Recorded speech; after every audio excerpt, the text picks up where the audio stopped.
Nasa 100 istruktura ang naabo sa sunog sa Parola Compound sa Tondo, Maynila kanina madaling araw. May unang balita live, si Bam Alegre. Bam! Ivan, naapula na yung sunog na nangyari dito sa Parola Compound sa Tondo, Maynila na nagsimula pasado alauna ng madaling araw. Kumislap at nagputukan ng mga kawat ng kuryenteng ito na magkasunog sa Barangay 20, Gate 10, Parola, Tondo, Maynila. Sa lakas ng apoy, itinaas ito sa ika-4 na alarma bago mag-alas 2 ng madaling araw kanina.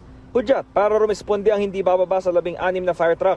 Magkakadikit halos sa mga bahay at ang ilan pawang gawa sa light materials kaya mabilis kumalat ang apoy. Ang isa sa mga nasunugan na si Salve Ausa, walang naisalbang gamit. Nanonood po ako ng movie ng Korean movie. Ngayon may naririnig po ako sumisigaw na may sunog daw po, kinakalabog niya yung kamag-anak niya doon na malapit sa amin. Labis namang nabalhala si Jacqueline Lape. Wala raw siya sa bahay na magkasunog. Ang mga anak niya ang naiwan sa bahay kaya agad siyang umuwi. Lahat po ng pamilya ko walang naisalba kahit isa. Wala po. Suot lang po talaga nila.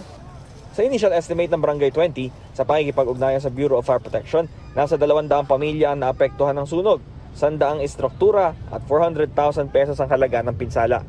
Sa kalapit na Delpan Covered Court, pansamantalang nagpalipas ng gabi ang mga nasunugan.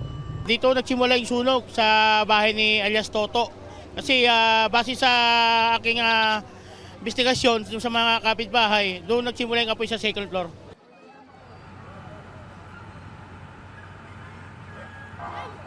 Ivan, 5:26 a.m. nang ideklara ang fire out at sa ngayon ay nagpapatuloy ang mapping operations dito ng Bureau of Fire Protection. Iimbestigahan din nila ang sanhi ng apoy. Ito ang unang balita mula rito sa Maynila. Bam Alegre para sa GMA Integrated News. Kapuso, huwag magpapahuli sa latest news and updates. Mag-iuna ka sa balita at mag-subscribe sa YouTube channel ng GMA Integrated News.